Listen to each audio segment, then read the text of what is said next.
Hymns of Hermes by G.R.S. Mead. Narrated by Matthew Schmitz. The Service of Song. Clement of Alexandria tells us that the whole of the religious philosophy, that is, the wisdom, discipline, and multifarious arts and sciences of the Egyptian priesthood, was contained in the Book of Hermes, that is, of Thoth. These books, he informs us further, were classified under 42 heads and divided into a number of groups according to the various septs or divisions of the priests. In describing a certain sacred ceremonial, a procession of priests in their various orders, Clement tells us that it was headed by a representative of the order of singers, who were distinguished by appropriate symbols of music, some of which were apparently carried in the hands and others embroidered on the robes.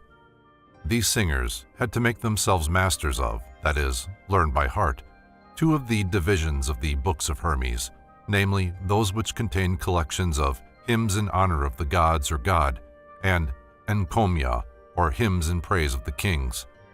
Many specimens of similar hymns in praise of the gods are preserved to us in Egyptian inscriptions and papyri, and some of them are most noble outpourings of the soul in praise of the majesty and transcendency of the Supreme, in terms that they may not be unfavorably compared with similar praise-giving in other great scriptures. But alas, the hymn books of Thoth, to which Clement refers, are lost to us. He may, of course, have been mistaken in so definitely designating them, just as he was indubitably mistaken in thinking that they were collections of hymns composed by a single individual, Hermes. The grandiose conception of Thoth as the inspirer of all sacred writings and the teacher of all religion and philosophy was Egyptian and not Greek, and it was but a sorry equivalent that the Greeks could find in their own pantheon when, in the change of god names, they were forced to translate Thoth by Hermes. Thoth, as the inspirer of all sacred writings and the president of all priestly discipline, was, as Iamblichus tells us, a name which was held by the Egyptians to be common to all priests. That is to say, every priest, as priest, was a Thoth, because he showed forth in his sacred office some characteristic or other of the great priest or master hierophant among the gods whose earthly name was Thoth Tahuti. Thoth was thus the oversoul of all priests, and when some of the Greeks came to know better what the inner discipline of the true priestly mysteries connoted, they so felt the inadequacy of plain Hermes as a suitable equivalent for the Egyptian name which designated this great ideal, that they qualified Egyptian Hermes with the honorific epithet, thrice greatest. It is of the hymns of this thrice greatest Hermes that I shall treat in the present small volume, hymns that were inspired by the still living tradition of what was best in the wisdom of ancient Egypt, as philosophized through the minds trained in Greek thought and set forth in the fair speech of golden-tongued Hellas.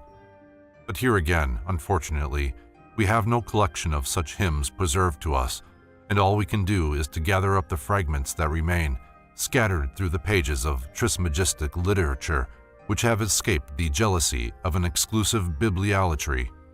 The main gospel of the Trismegistic Gnosis is contained in a sacred sermon which bears in Greek the title Poimander. This may have been originally the Greek transliteration of an Egyptian name, but from the treatise itself, it is manifest that it was understood by the Greek followers of this Gnosis to mean the shepherd of men, or man-shepherd. This shepherd was no man, but divine humanity, or the great man, or mind, the inspirer of all spiritual initiations. This majestic reality, or essence of certitude, was conceived of as a limitless presence, or person, of light and life and goodness, which enwrapped the contemplative mind of the pious worshipper of God or the good, of the single-hearted lover of the beautiful, and of the unwearied striver for the knowledge of the true. And so, in his instruction to one who was striving to reach the grade of a true self-conscious Hermes, Poimander declares, I, mind, myself, am present with holy men and good, the pure and merciful, men who live piously. To such my presence doth become an aid, and straightway they gain gnosis of all things, and win the Father's love by their pure lives, and give him thanks, invoking on him blessings and chanting hymns, intent on him with ardent love. And the same instruction is practically repeated in the sermon called The Key, where we read, "But on the pious soul the mind doth mount and guide it to the Gnosis' light. And such a soul doth never tire in songs of praise to God, and pouring blessing on all men, and doing good in word and deed to all, in imitation of its sire." The sole conditions for reaching this consummation, so devoutly to be wished, are here laid down. The good alone can know the good, even as one of the invocations to Hermes as the good mind, preserved in the Greek magic papyri, phrases it. "Thee I invoke. Come unto me, O good, thou altogether good. Come to the good." The pure alone can know the pure, and by pure I think Hermes sometimes meant far more than is generally connoted by the term. Pure is that which remains in itself, and is neither too much nor too little. It is the equilibrium, the balanced state, the mysterious something that reconciles all opposites, and is their simultaneous source and ending, the divine justice. The merciful alone can know the merciful, the source of the infinite variety of the divine love. To such, the divine presence becomes an aid. It is in the field of this good land alone, in the self-cultivated soul of the spiritual nature, the good and the pure and merciful nature of man, that the divine presence can sow the self-conscious seeds of the heavenly Gnosis, so that from his virgin womb of the virtue may come to birth the true man, the child of freedom, or right will, or good will. To others, to those who are still in ignorance of spiritual things, the divine presence is also an aid, but unknowingly, for being manifested for them in its reversed mode, by means of the constraints of fate, the many consider it a hindrance, as indeed it is a hindrance to their falling into greater ignorance and limitation. The soil must be cleared of tares and plowed before it can be sown. But when man, of his own free will, reverses his mode of life and revolves with the motion of the heavenly spheres instead of spinning against them, the conscious contact with the divine presence which is thus affected stirs the whole nature to respond. Sunlight pours into the true heart of the man from all sides, and his heart answers. It wakes from the dead and begins to speak true words. The great God gives speech to the heart in the invisible, even as he does to the dead Osirified, and that unspoken speech is a continual praise-giving of right deeds. There is also a spoken speech, becoming articulate in human words in hymns of praise and thanks to God, the liturgy of a piety that answers to the divine and is thus responsible. Indeed, this is the basis of all liturgy and cult, even in their crudest forms and reflections, in the dreams of men's sleeping hearts. But the Trismegistic writings are dealing with the self-conscious realization of true Gnostic passion, where feeling has to be consciously transmuted into knowledge. The singing of hymns on earth is the reflection of a heavenly mystery. Before the man can really sing in proper tune, he must have harmonized his lower nature and transformed it into cosmos or fit order. Hitherto, he has been singing out of tune, chaotically howling, shrieking, crying, cursing, rather than singing articulately and so offering reasonable oblations to God. The articulation of the members of his true body or heart has not yet been completed or perfected. They are still, to use the language of the ancient Egyptian myth, scattered abroad, as it were, by his typhonic passions. The limbs of his body of life are scattered in his body of death. The Isis of his spiritual nature is still weeping and mourning, gathering them together, awaiting the day of the new dawn when the last member, the organ of Gnosis, shall complete the taxis, or order, or band of his members, and the new man shall arise from the dead. It is only when these limbs of his are harmonized and properly articulated that he has an instrument for cosmic music. It matters not whether the old myth tells us of the 14 limbs of the dead Osiris, or the later instruction speaks of the 7 spheres of the creative harmony that fashion forth the limbs of every man, and views them as each energizing in 2 modes, according as the individual will of man goes, with them or against them. It all refers to the same mystery. Man in limitation is twofold. Even as are his physical limbs, man in limitation is twofold, even as are his physical limbs. Man in freedom, as cosmically configured, is two in one in all things. And therefore, when this change of Gnostic tendency is wrought, there is a marvelous transmutation of the whole nature. He abandons his typhonic passions, the energizings of the nature that has battled with God, in order that what the anonymous writer of that mystic masterpiece, the Dream of Ravan, so finely calls the divine catastrophe, may be precipitated, and the Titan in him may be more rapidly destroyed, or rather transmuted, into the God. For though these passions now seem to us to be of the devil, and though we look upon them as born of powers that fight against God, they are not really evil.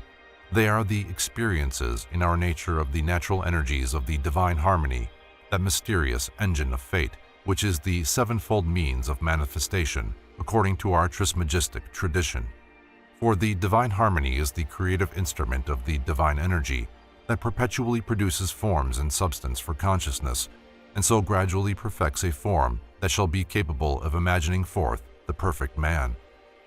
The natural energies that have been hitherto working through him unconsciously, in order that through form self-consciousness may come to birth, are, however, regarded by the neophyte in the first stages of his Gnostic birth as inimical. They have woven for him garments that have brought experience, but which now seem rags that he would e'en strip off, in order that he may put on new robes of power and majesty, and so exchange the sackcloth of the slave for the raiment of the king. Though the new garments are from the same yarn and woven by the energies of the same loom, the weaver is now laboring to change the texture and design. He is now joyfully learning Gnostically to follow the plan of the great weaver, and so cheerfully unravels the rags of his past imperfections to reweave them into fine linen fit for King Osiris. This Gnostic change is in our treatise described by the great mind, teaching the little mind, as following on the stripping off of the vices of the soul, which are said to arise from the downward mode of the energies of the seven spheres of the harmony of fate. The subsequent beatification is set forth in the following graphic declaration. And then, with all the energizing of the harmony stripped from him, he cometh to that nature which belongs unto the eighth, and there with those that are hymneth the Father. They who are there welcome his coming there with joy, and he, made like to them that sojourn there, doth further hear the powers who are above the nature that belongs unto the eighth, singing their songs of praise to God in language of their own. And then they, in a band, go to the Father home. Of their own selves they make surrender of themselves to powers, and thus becoming powers, they are in God. This is the good end for those who have gained Gnosis, to be made one with God.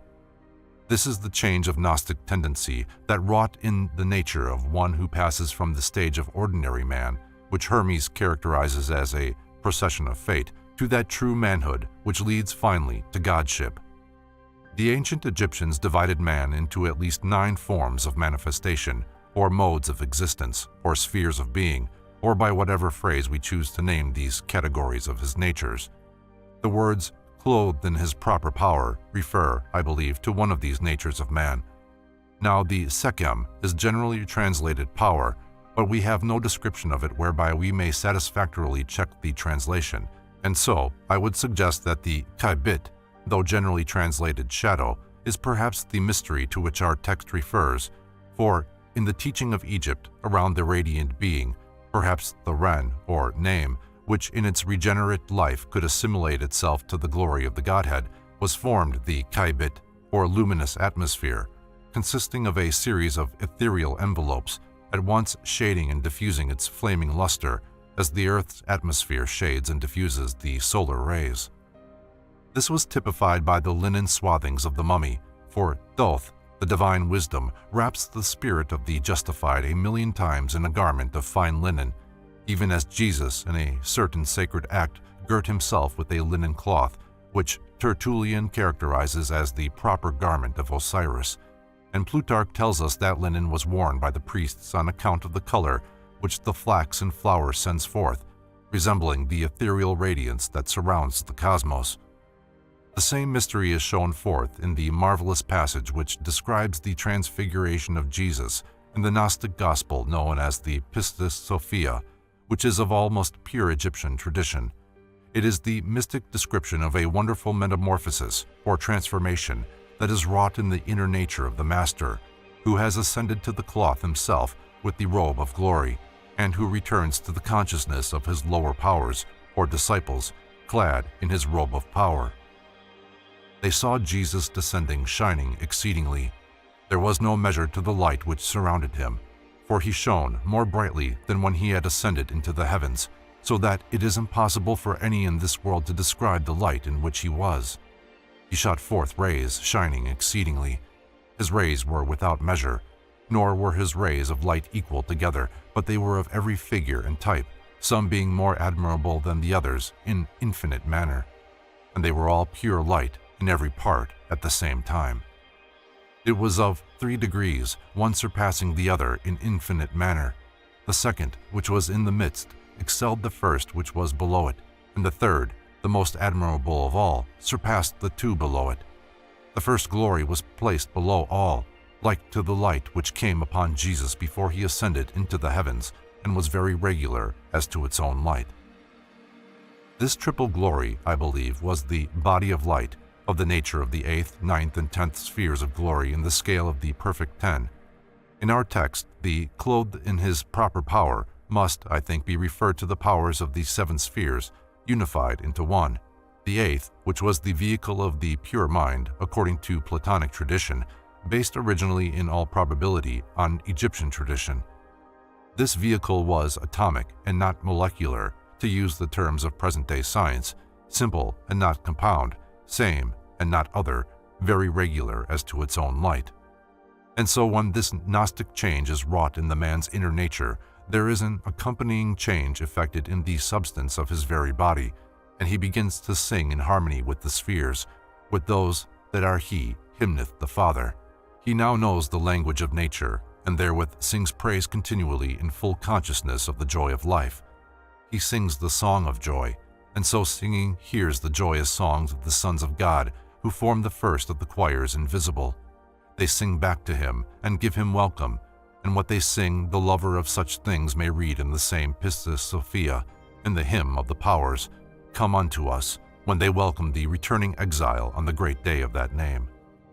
But this is not all, for higher still and higher, beyond and yet beyond, are other choirs of powers of even greater transcendency who sing.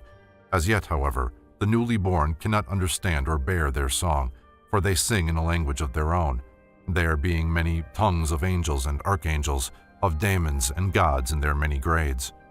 But already the man has begun to realize the freedom of the cosmos.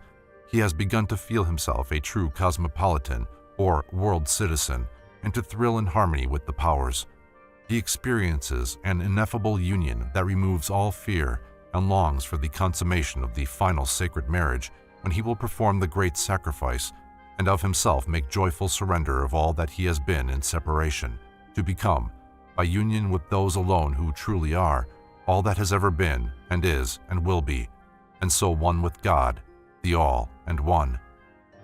It is thus evident that our hymns of Hermes are in direct contact with a tradition which regarded the spiritual life as a perpetual service of song, and this is quite in keeping with the belief of the Egyptians that man was created for the sole purpose of worshiping the gods and rendering them pious service. The whole duty of man was thus conceived of as an utterance of true words, or a continual singing of a song of harmony of thought and word and deed, whereby man grew like unto the gods, and so at last becoming a god, was with the great God in the boat of the millions of years, or bark of the aeons, in other words, was safe for eternity.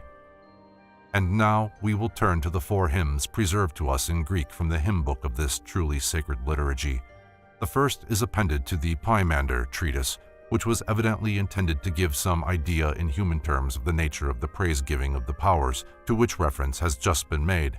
For, as we shall see later on, the less instructed of the community fervently desired to have revealed to them the words of this song, thinking in their ignorance that it was some hymn resembling those of earth, and not yet understanding that it was the heavenly type of all earth praising, whether expressed by man or animal, by tree or stone. The first part of our hymn consists of 9 lines, divided by their subjects into 3 groups, every sentence beginning with Holy art thou. It is thus in the form of a thricefold Holy, Holy, Holy, and we may thus, for want of a proper title, call it a triple Trisagion. A triple Trisagion. Holy art thou, O God, the universal's Father. Holy art thou, O God, whose will perfects itself by means of its own powers. Holy art thou, O God, who willest to be known and art known by thine own. Holy art thou, who didst by word make to consist the things that are.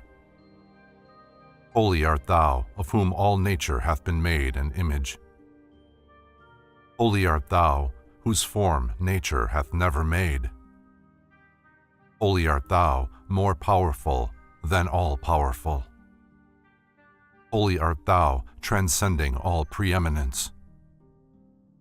Holy art thou, thou better than all praise. Accept my reason's offerings pure, from soul and heart, for I stretched up to thee, O thou unutterable, unspeakable, whose name naught but the silence can express. Give ear to me who pray that I may never of Gnosis fail, Gnosis, which is our common being's nature, and fill me with thy power, and with this grace of thine, that I may give the light to those in ignorance of the race, my brethren, and thy sons. For this cause I believe, and I bear witness. I go to life and light. Blessed art thou, O Father. Thy man would wholly be as thou art holy, even as thou gavest him thy full authority to be. Holy art thou, O God, the universal's Father. God is first praised as the Father of the universals, that is, of the greatnesses of all things, the aeonic immensities, or supreme mysteries that are plural, yet one, the subsistencies of the divine being in the state of pure divinity. Holy art thou, O God, whose will perfects itself by means of its own powers. God is next praised as the power or potency of all things, for will is regarded by our Gnostics as the means by which the deity reveals himself unto himself, by the great act of perpetual self-creation of himself in himself. From thee are all things when God is thought of as divine fatherhood, and through thee are all things when God is regarded as divine motherhood. For this will is the divine love, which is the means of self-perfection, the source of all consummation and satisfaction, of certitude and bliss. The deity forever initiates himself into his own mysteries. Holy art thou, O God, who willeth to be known and art known by thine own. The will of God is Gnostic. He wills to be known. The divine purpose is consummated in self-knowledge. God is knowable, but only by his own, that is, by the divine sonship, as Basilides, the Christian Gnostic, calls it, or by the race of the sons of God, as Philo and our Gnostics and others of the same period phrase it. The sonship is a race, and not an individual, because they of the sonship have ceased from separation and have made surrender of themselves to powers, and thus becoming powers, they are in God. They are one with another, no longer separated one from another, and using divided senses and organs, for they constitute the intelligible word or reason, logos, which is also the intelligible world, cosmos, or order of all things. The next three praise-givings celebrate the same trinity of what, for lack of appropriate terms, we may call being, bliss, and intelligence, but now in another mode, the mode of manifestation or information in space and time and substance of the sensible universe, or cosmos, of forms and species. The three hypostases, or hyparxes, or subsistencies of this mode of the divine self-manifestation are suggested by the terms word, all nature, and form. Word is the vice-regent of being, because it is this word or reason that established the being of all things, that in them which causes them to be what they are, the essential reason of their being. All nature is the ground or substance of their being, the all-receiver, or nurse, as Plato calls her, who nourishes them, the giver of bliss, the ever-becoming which is the image of eternity. While form is the impression of the divine intelligence, the source of all transformation and metamorphosis. The final Trisagion sings the praise of God's transcendency, declaring the powerlessness of human speech adequately to sing the praise of God. Therefore is it said that the soul-fit liturgy, or service of God, is to be found in the offerings of reason alone, the reason or logos, which is the divine principle in man, the image of the image, or divine man, the logos.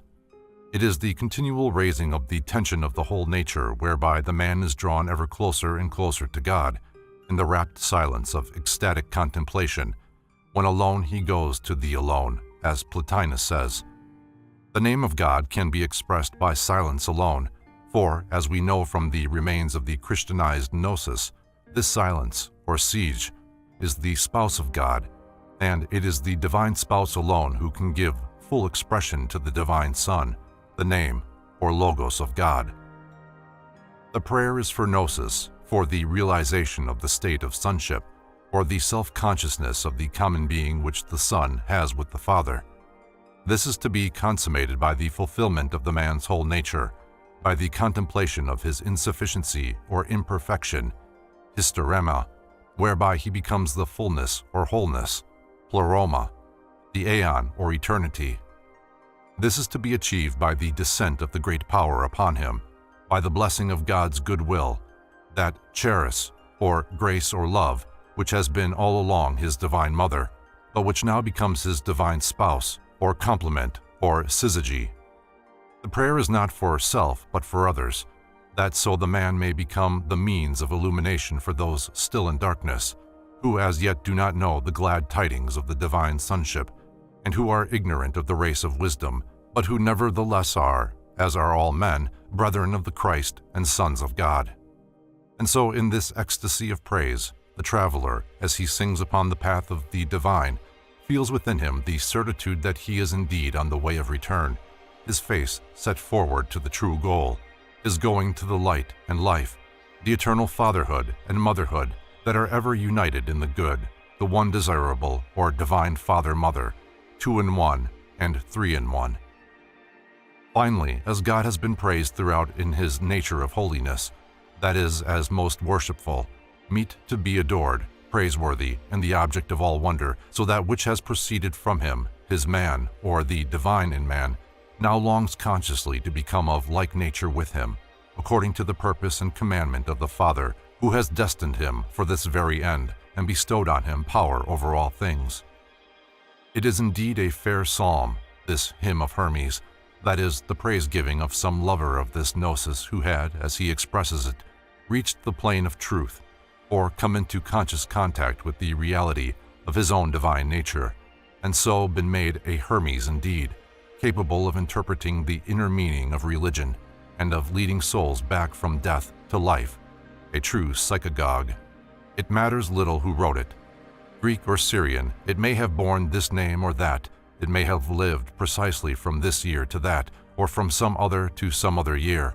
All this is of little consequence except for historians of the bodies of men. What concerns us here more nearly is the outpouring of a soul. We have here a man manifestly pouring forth from the fullness of his heart to the profoundest experiences of his inmost life. He is telling us how it is possible for a man to learn to know God by first learning to know himself, and so unfold the flower of his spiritual nature and unwrap the swathings of the immemorial heart of him that has been mummified and laid in the tomb so many ages of lives that have been living deaths. And now we may pass to our next hymn. It is found in a beautiful little treatise which bears as title the enunciation of its subject. Though unmanifest, God is most manifest, and is a discourse of Father Hermes to son Tat. The subject of this sermon is that mysterious manifestation of the divine energy which is now so well known by the Sanskrit term Maya, so erroneously translated into English as illusion, unless we venture to take this illusion in its root meaning of sport and play, for in its highest sense, Maya is the sport of the creative will, the world drama, or God, inactivity. The Greek equivalent of Maya is phantasia, which, for lack of a single term in English to represent it rightly, I have translated by thinking manifest. The fantasy of God is thus the power, Shakti in Sanskrit, of perpetual self-manifestation or self-imagining, and is the means whereby all this comes into existence from the unmanifest, that, or as our treatise phrases it, He is Himself, both things that are and things that are not. The things that are He hath made manifest. He keepeth things that are not in Himself. He is the God beyond all name, He, the unmanifest, He, the most manifest, He whom the mind alone can contemplate, He visible unto the eyes as well. He is the one of no body, the one of many bodies, nay, rather He of every body. Naught is there which He is not, for all are He, and He is all. He is both things that are here in our present consciousness and all that are not in our consciousness, or rather memory, there in our eternal nature. He is both the manifest and hidden in the manifest and manifest in the hidden, manifest in all we have been and hidden in all we shall be. From the things that are not, He maketh things that are, and so He may be said to create out of nothing, as far as we are concerned. Indeed, He creates out of nothing but Himself. He is both that which the mind alone can contemplate, that is the intelligible universe, or that constituted in His divine being, which the divided senses cannot perceive, and also all that which the senses, both physical and superphysical, can perceive, the whole sensible universe. He is to be conceived simultaneously from a monotheistic, polytheistic, and pantheistic point of view, and from many others, as many points of view indeed, as the mind of man can conceive, not to speak of an infinitude that he cannot ever imagine. He is corporeality and incorporeality in perpetual union. He is in no body, for no body can contain Him, and yet He is in every body, and every body is in Him. Naught is there which He is not, for He is all.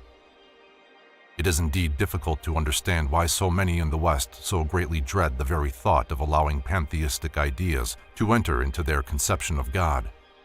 This fear is in reality overdaring or rash presumption, for they have the hardihood to dare to limit the divine according to their own petty notions of what they would like God to be.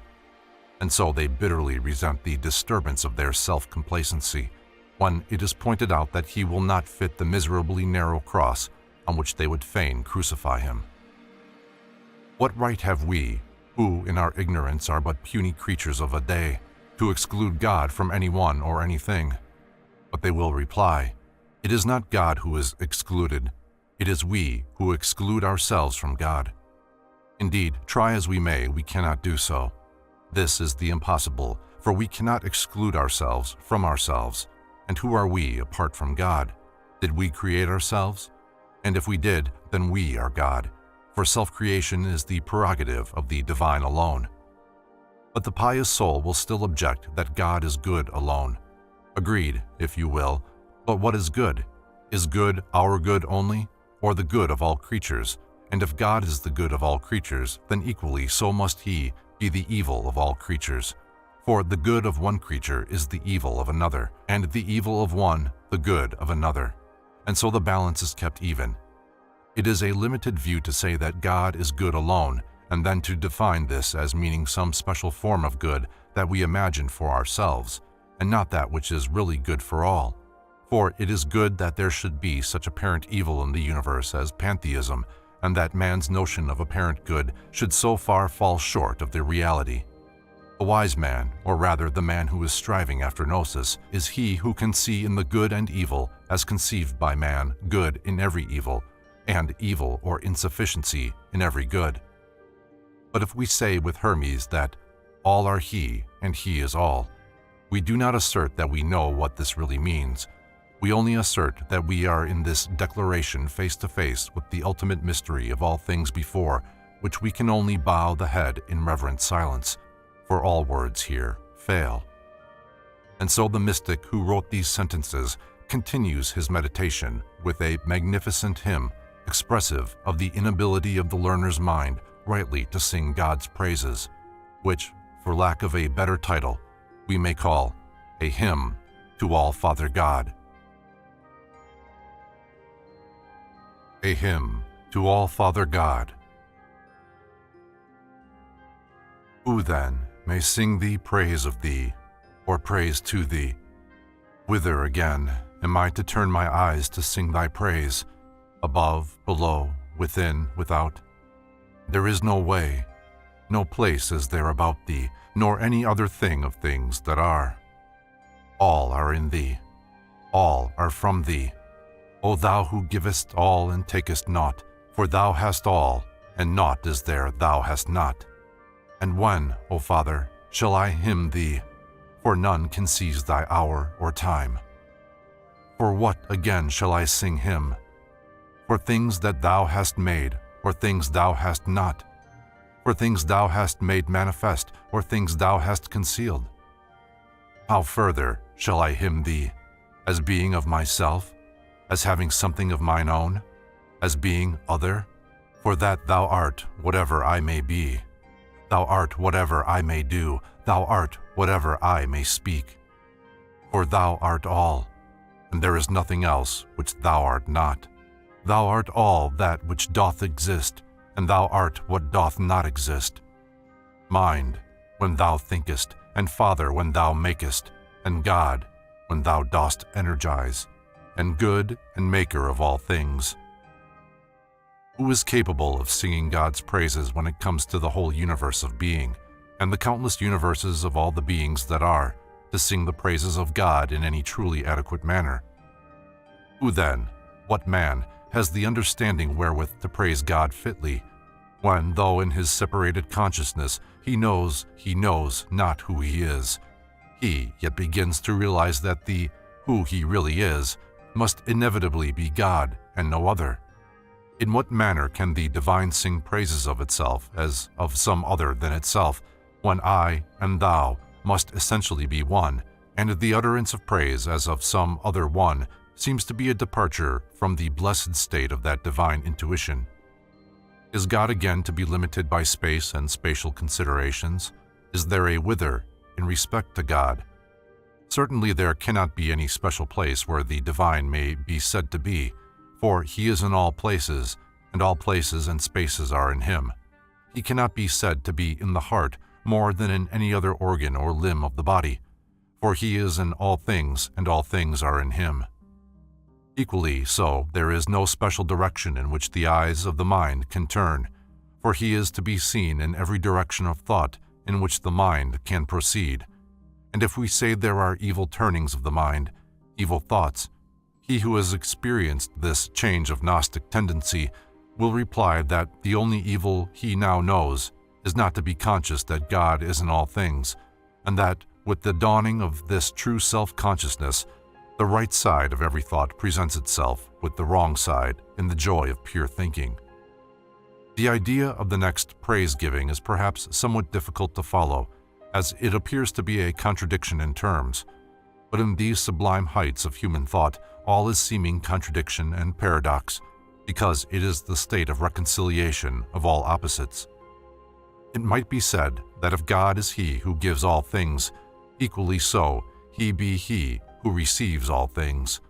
But the antithesis can be equally well declared by the thought of all and nothing as by the idea of giving and receiving, for God manifestly takes nothing, in that he has no need of anything, seeing that he already has all things. And if God cannot be limited by space, equally so it is impossible that he can be conditioned by time. Therefore, the true Gnostic Te Deum cannot be sung at any one time only, but must be sung eternally. The man must transform himself into a perpetual song of praise in thought and word and deed. Nor can the deity be hymned for one thing rather than for another, for all things are equally from God, and he who would make himself like unto God should have no preferences, but should view all things with equal eye, and embrace them all with equal love. On account of what, again, as regards himself in the distinction from the world, shall the Gnostic praise God? Shall he hymn the divine for the fact of his own self-existence, or because he is other than, presumably, the many who are not in Gnosis.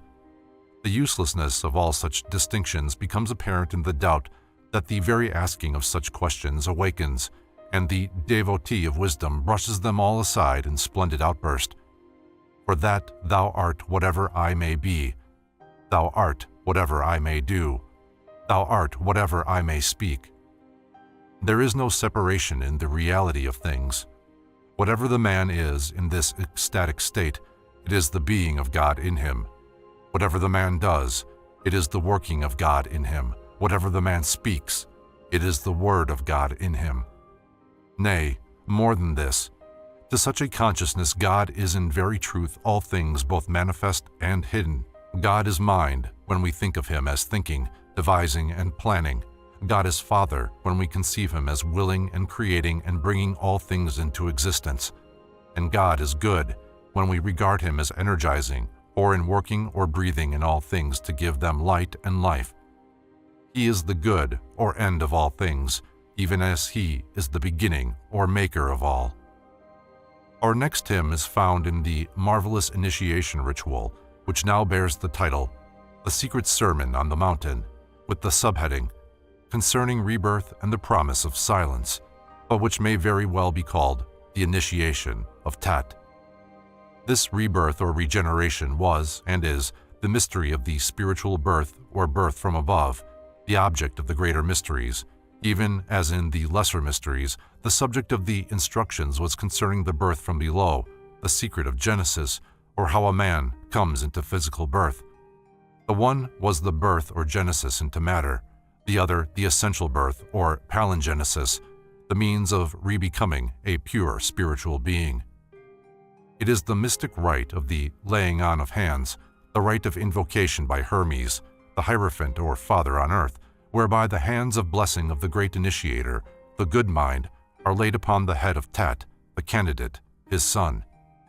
These hands of blessing are no physical hands, but powers, rays of the spiritual sun, even as they are symbolized in the well-known Egyptian frescoes of the atom cult.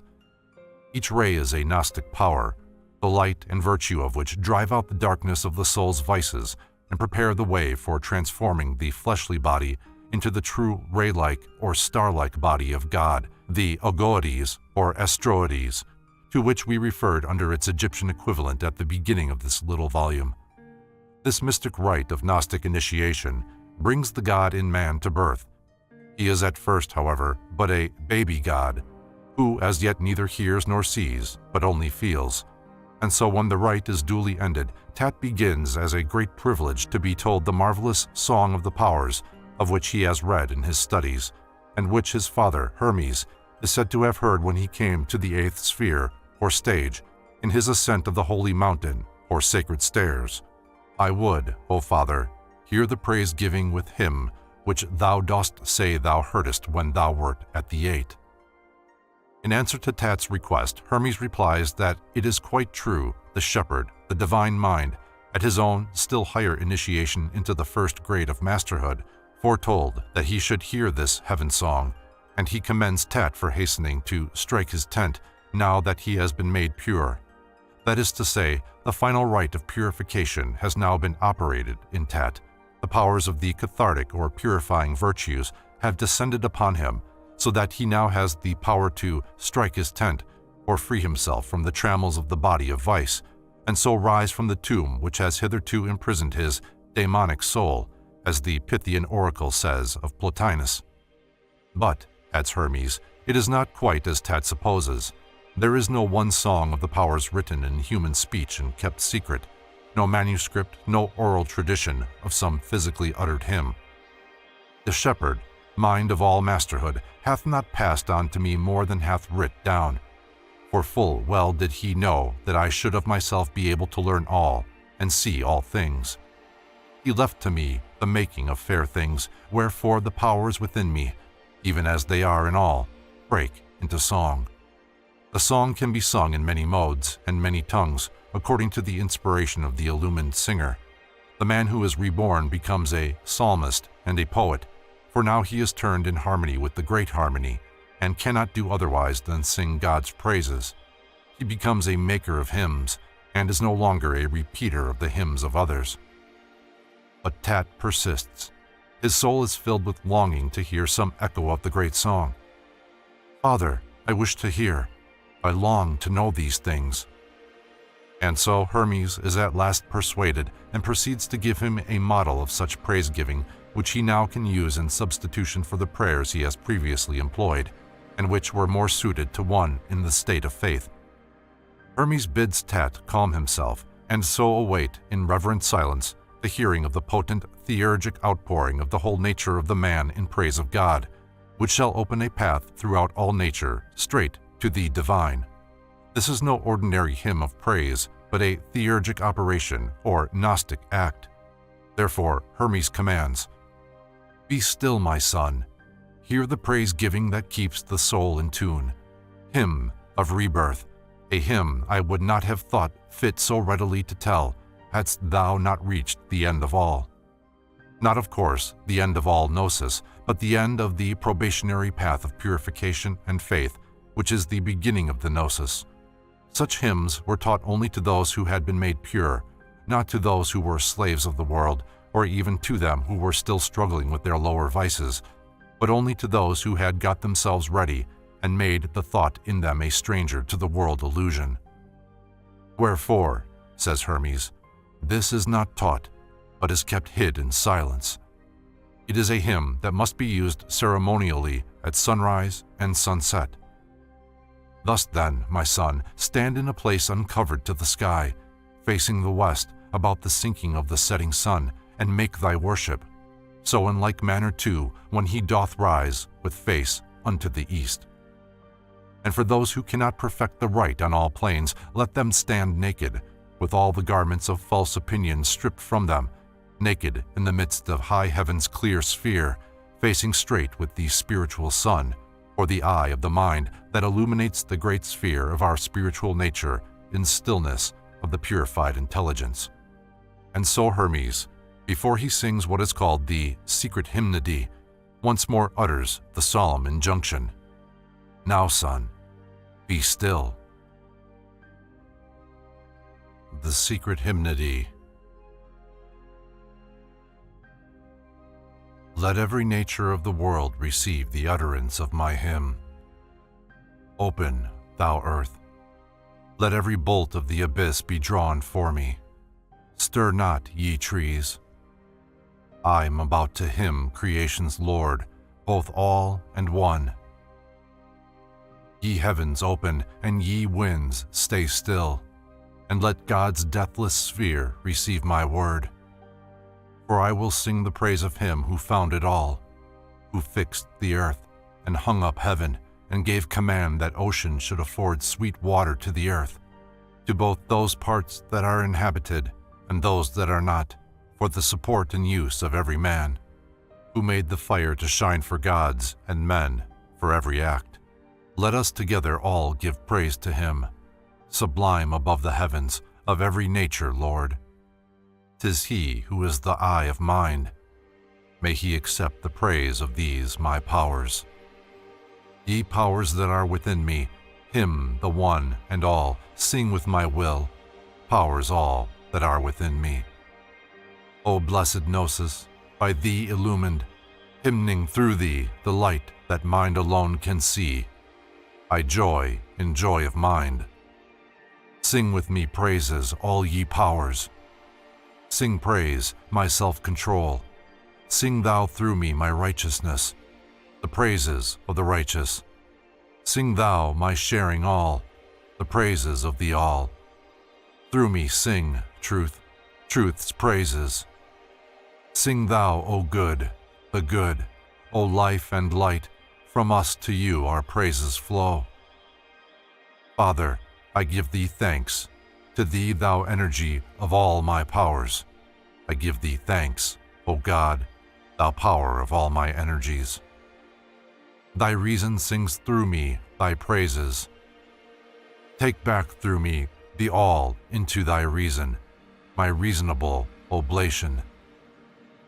Thus cry the powers in me, they sing thy praise, thou all. They do thy will, from thee thy will, to thee the all. receive from all their reasonable oblation. The all that is in us, O life, preserve. O light, illumine it. O God, inspirit it. It is thy mind that plays the shepherd to thy word, O thou Creator, bestower of the Spirit upon all. For thou art God. Thy man thus cries to thee, through fire, through air, through earth, through water, and through spirit, through thy creatures. 'Tis from thy aeon I have found praise-giving, and in thy will, the object of my search, have I found rest. We can see at once that this is no ordinary hymn, no hymn conceived in the mode of the Psalms to which we have been used, but the Gnostic outpouring of a man who has begun to realize the nature of his own spiritual dignity and proper place in the universe, based on the tradition of what is best in Egyptian theurgy, or that divine energizing which sends forth words of command that all nature willingly obeys. He is about to utter words that are true, words that from the true ego go unto the true, without let or hindrance. Every nature will therefore receive such words and hand them on. All elements will hasten to serve the man who is serving God with the lawful liturgy of his whole nature. The earth in the midst, the heaven above, the abyss beneath, will open all the gates of their secret ways to let the true words of him who is true of word pass onwards to the deathless sphere of the true God that is, to the aeon itself wherein the true God dwells, not to some space of heaven or of earth or of the abyss, but to that which transcends them and is the source, preserver, and end of all of them. Not only the trees of the earth, but also the trees of paradise, the divine beings that dwell in aeonic bliss, will rest in reverent silence as the potent praise of proper reverence passes to the end of all adorations. The winds of earth will still themselves, and also the winds of heaven, the intelligent breaths in the inmost chambers of man's greater mind. For the praise-giving is not poured forth to this or that daemon or god, but unto the Lord of all. And they, the obedient ones, whose life consists in praising God, cannot but rejoice that the disobedient one should at last, of his own free will, join in the unwearied liturgy of nature. The hymn is in praise of the one and all, of the one Lord of all creation, who is both the one who creates and the all that is created. It is a hymn sung in harmony with the liturgy, or service of praise, of the four great primal natures, the cosmic elements of earth and air and water and fire, Father Heaven and Mother Earth, Father Fire and Mother Ocean. The man sings with them the glory of their common Lord, the eye of mind, that is, the mind, the true spiritual sun, whose eyes are the countless suns in space. This true sun is the true light, the light that mind alone can see.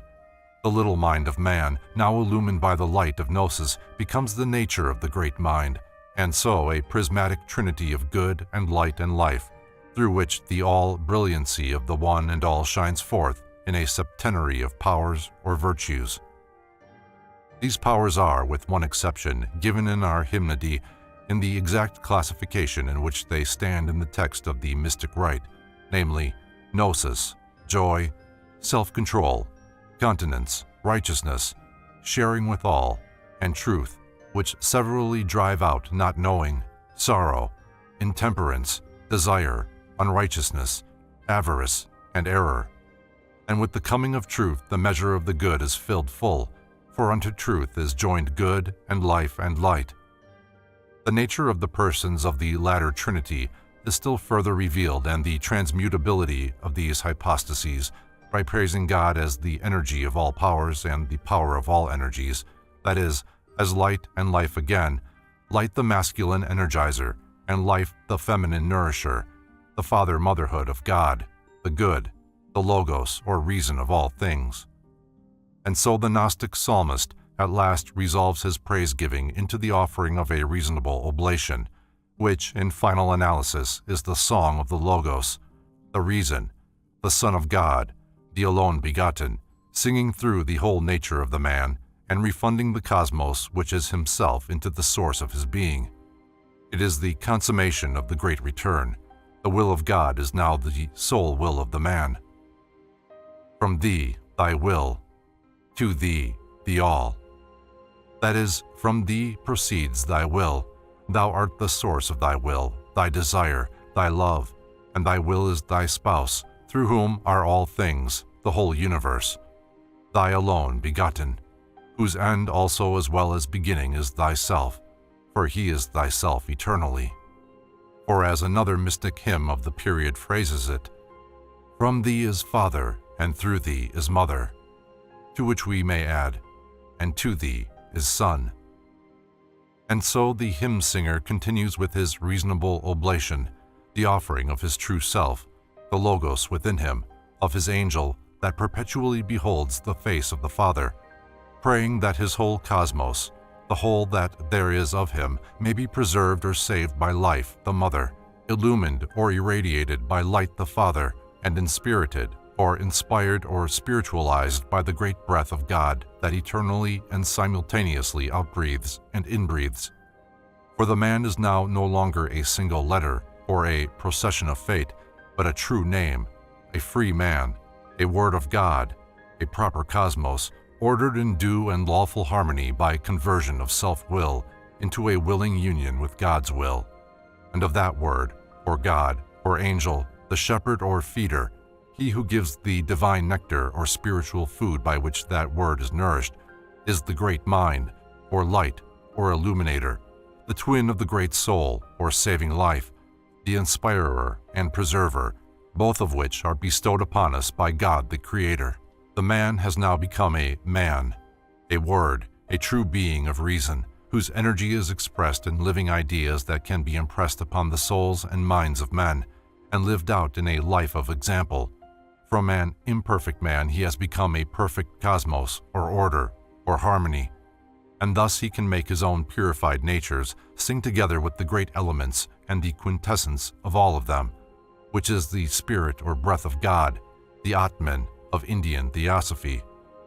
For having attained unto this true mode of breathing and thinking with the great life and great mind of things, the man is no longer a man, but a man, an aeon, an eternity, and so re-becoming his own true self, he expresses his natural joy in songs of praise and finds rest in the great peace, the motherhood of God.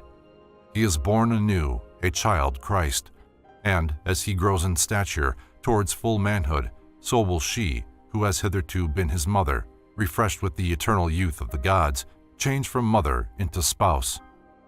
The remaining hymn that has been preserved to us in the extant Trismegistic literature is found at the end of the Perfect Sermon, of which, unfortunately, the Greek original has been lost.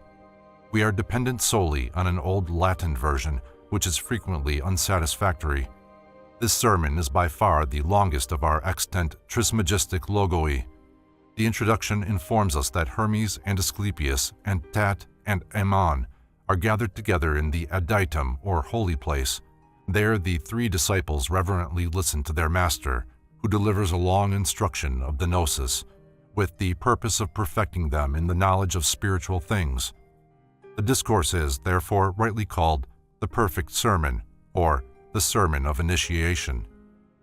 Asclepius, Tat, and Ammon stand for three types of disciples of the Gnosis, three natures of man.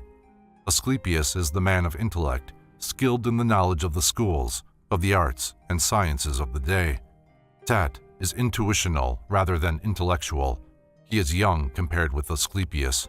Nevertheless, it is he who succeeds Hermes as teacher when Hermes is taken to the gods, for he has the spiritual nature more strongly developed than Asclepius, so that he can soar to greater heights of illumination. Ammon is the practical man of affairs, the king, the doer, not the scientist or the mystic.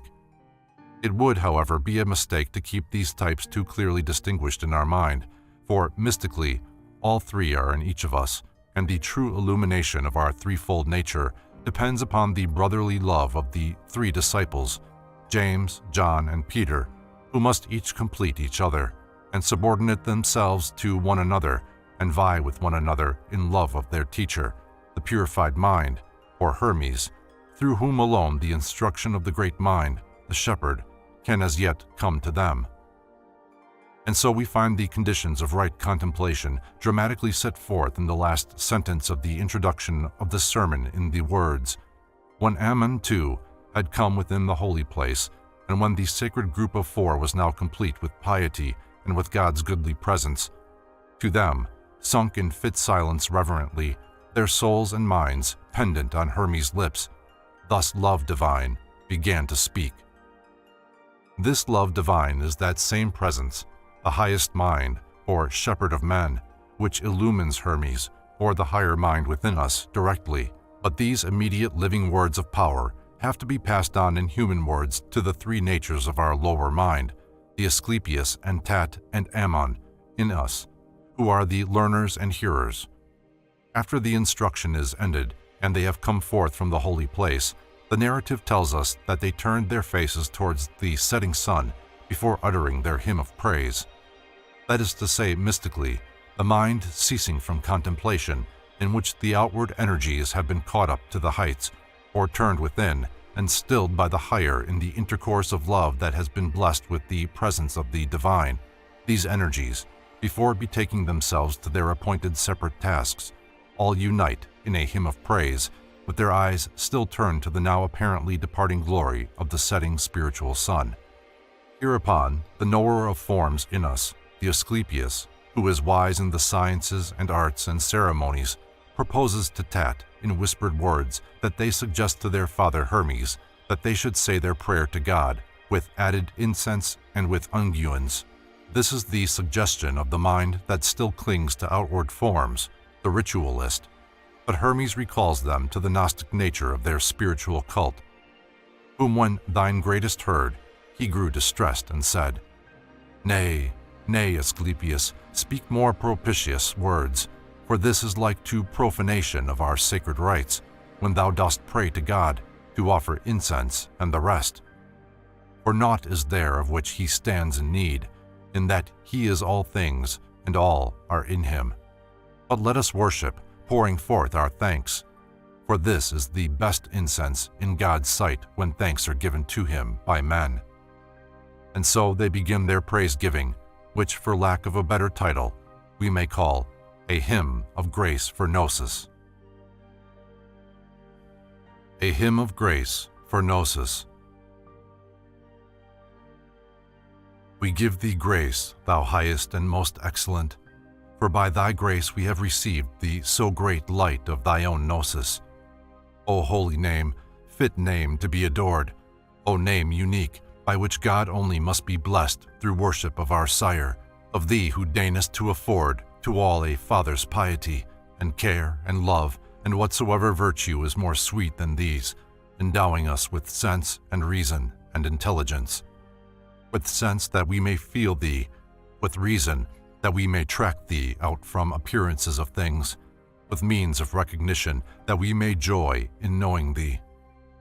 Saved by thy power divine, let us rejoice that thou hast shown thyself to us in all thy fullness.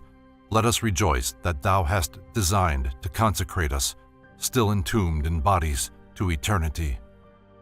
For this is the sole festival of praise worthy of man, to know thy majesty. We know thee, yea, by the single sense of our intelligence, we have perceived thy light supreme, O thou true life of life, O fecund womb that giveth birth to every nature. We have known thee, O thou completely filled with the conception from thyself of universal nature. We have known thee, O thou eternal constancy. Form the whole of this our prayer and worship of thy good. This favor only of thy goodness do we crave, that thou wilt keep us constant in our love of knowing thee, and let us never be cut off from this kind of life. We give thee thanks, grace for grace, goodwill for thy goodwill. The goodwill of God is, as we have already learned, that he willeth to be known, and the goodwill of man is his love of knowing God. The Latin of the next sentence is very obscure, but judging by other passages and by the context, the unique, effable name of God is Father. The worship of God as Father is true religion, piety, and love, since these are the natural expressions of thanks to God, in that it is he who pours out on us the treasures of his piety and care, religio in Latin, and love, though indeed all of these words really fall short of expressing this divine of efficacia, or power of giving utter satisfaction of God. For he alone gives without stint, in that he bestows his fullness upon us. He endows us with sense and reason and intelligence, the three means of knowing him, with sense to feel God in all things, with reason to track out the manifestation of the divine in all phenomena, and with intelligence or spiritual intuition, which is the means of face-to-face recognition when objective and subjective, and when object and subject blend, and there is the complete joy and satisfaction of self-knowledge. The power of God is the will of God, the good will, whereby he willeth to be known, that is to say, the purpose of which is Gnosis, and this brings joy and rejoicing, for it is the manifestation of God to man in all his fullness, that is to say, the manifestation of the pleroma, the intelligible cosmos, or God in the nature of his alone begotten Son. The holy four sing with joy in that they have been made holy, hallowed as priests of the Most High, while still in the tomb of the body, and so their very bodies have been consecrated as fit temples of the Son of God, the Aeon, or eternity. Therefore, the sole festival of praise worthy of man in his divine nature, that is, in his true manhood or union with the great mind, is to know God's majesty or greatness, that is, again, the Aeon. This knowing, or gnosis, is achieved by the single sense of the intelligence, not by sense alone, nor by mind alone, but by a means superior to both, in which the twain blend in gnosis and so become self-knowledge, or the light of God, or the overmind of all things, and of the life of God, or the oversoul of all things, which latter is graphically described as the fecund womb that giveth birth to every nature. This is the gnosis of the divine as the pleroma, or fullness, which is replete with the conception of universal nature from God himself. Finally, God is praised for being known as the eternal constancy, stability, duration, unchangeableness, sameness.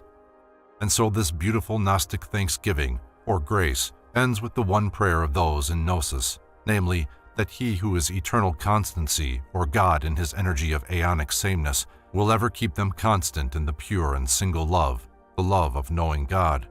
What noble hymns are these four, hymns worthy of all that is best in man, and all that is worthiest in the true worshipper of God. If only we had a psalter of such psalms, as doubtless once existed in this excellent community of servants of God and Gnostic liturgists. But alas, while the indifference of time has preserved for us so much of the classical writers that we could not unfrequently well spare, the jealousy of Providence has kept from us the major part, the most beautiful monuments of man's Gnostic genius, perchance, however, because the world was not ready to appreciate them. There is, therefore, nothing to do but to follow again the way of the Hermeses of the past and betake ourselves once more to the making of fair things, for what man has once achieved he can again accomplish, and, if I am not mistaken in my augury, the times are again becoming ripe for such true poesy. We have no more hymns of Hermes wherewith to make glad the hearts of our readers, as we would fain hope they have gladdened them, but we will add another hymn of so like a nature that it might very well have been penned by a Hermes of the Trismegistic faith. It is a song of praise to the Aeon, which is said to have been inscribed on a secret tablet by some unknown brother of a forgotten order, perhaps one of the communities of the Aeon, the highest and supercelestial one, which Philo of Byblos, in the second half of the 1st century of our era, tells us were in existence in Phoenicia in his day, and doubtless were also existing in Egypt. The text is found in the Greek magic papyri. A Song of Praise to the Aeon. Hail unto thee, O thou all-cosmos of ethereal spirit. Hail unto thee, O Spirit, who doth extend from heaven to earth, and from the earth that's in the middle of the orb of cosmos to the ends of the abyss. Hail unto thee, O Spirit, who doth enter into me, who clingeth unto me, or who doth part thyself from me according to the will of God, in goodness of his heart. Hail unto thee, O thou beginning and thou end of nature, naught can move. Hail unto thou, thou liturgy unweariable of nature's elements. Hail unto thee, O thou illumination of the solar beam that shines to serve the world. Hail unto thee, thou disk of the night-shining moon that shines unequally. Hail, ye spirits, all of the ethereal statues of the gods. Hail to you all, whom holy brethren and holy sisters hail in giving of their praise. O Spirit, mighty one, most mighty circling and incomprehensible configuration of the cosmos, hail, celestial, ethereal, interethereal, water-like, earth-like, fire-like, air-like, like unto light, to darkness-like, shining as do the stars, moist, hot, cold Spirit. I praise thee, God of gods, whoever doth restore the cosmos, and who doth store the depth away upon its throne of settlement no eye can see, who fixest heaven and earth apart, and coverest the heaven with thy golden everlasting wings, and makest firm the earth on everlasting thrones. O thou who hangest up the ether in the lofty height, and scatterest the air with thy self-moving blasts, who makest the water eddy round in circles. O thou who raisest up the fiery whirlwind, and makest thunder, lightning, rain, and shakings of the earth, O God of eons, mighty art thou, Lord God, O Master of the all. The aeon is the invisible intelligible cosmos, the all-cosmos of ethereal spirit or quintessence, as distinguished from the sensible cosmos of the four great elements, pure fire and air and water and earth, and not our mixed elements. The reader has only to compare the opening and closing sentences of The Secret Hymnody with the first paragraph of our hymn to see that we are in precisely the same circle of ideas. Heaven, earth, and the abyss, the three worlds, through which the spirit, like Vishnu in the Puranas, takes 3 strides. It is this spirit, the great breath of life, that is the outbreath and inbreath of man's manifold existences. When the spirit breathes out, he is born, from death into life, and also from life into death, for the life of the body is the death of the soul, and when the spirit inbreathes, he becomes dead, dead to things of the body, but alive to the things of the soul. And all this is according to the will of God in goodness of his heart. For the will of God is the energy, or effective working of God, that which transcends all our human ideas of love, dictated by the goodness of his heart, whichever wills the good of all beings, for the heart of God is the good itself, the aeon. The aeon is neither beginning nor end, but both, for all the spheres or being which it energizes, end where they begin, and begin where they end. They dance in eternal revolution, for their everlasting reveling place is in the vortex of the ceaseless liturgy or service of the elements. The aeon is the cause of the magna virago, the mighty whirlpool of the universe, for it is the monad or supreme atom of all atoms and all combinations of atoms. The aeon is the illumination or source of light for all the lights of heaven, the sun and moon, and all the rest of the ethereal statues of the gods, the countless suns in space. The aeon is spirit, the light and life consisting, and so father-mother of all spirits, whose true bodies are the fiery spheres, the sidereal bodies, ray-like, star-like. Therefore, the brethren and sisters of this community of Gnostic servants of God rightly praise all the gods, for these gods are the true community of saints or holy ones in heaven, even as the brethren and sisters are endeavoring to become saints on earth, holy as they are holy. The aeon is the great paradigm, or one exemplar of all things, the eternal configuration of the cosmos and all cosmoi, in a septenary of 3 quintessential and 4 essential elements, which are completed by the all-color, light, and no-color, darkness, into a decad of which spirit is the beginning and the end, existing in 3 modes, reminding us of the trigunum, or threefold nature of Prakriti, or nature in Indian theosophy: moist, hot, cold, black, red, white, tamas, rajas, and sattva. The great work of the God of gods is perpetually to restore the cosmos, to refresh, to renew it, in its threefold nature of height, and midst and depth, the endoderm, mesoderm, and ectoderm, as it were, of the cosmic germ cell, over which the spirit broods with its golden, everlasting wings, as the great bird who perpetually hatches forth the egg of the universe. And from this brooding there ever comes forth into being the perpetual cosmogenesis of all things, and seeing that all things come forth from the aeon, each and all, in their cosmic nature, are aeons as well, so that the aeon is also God of aeons.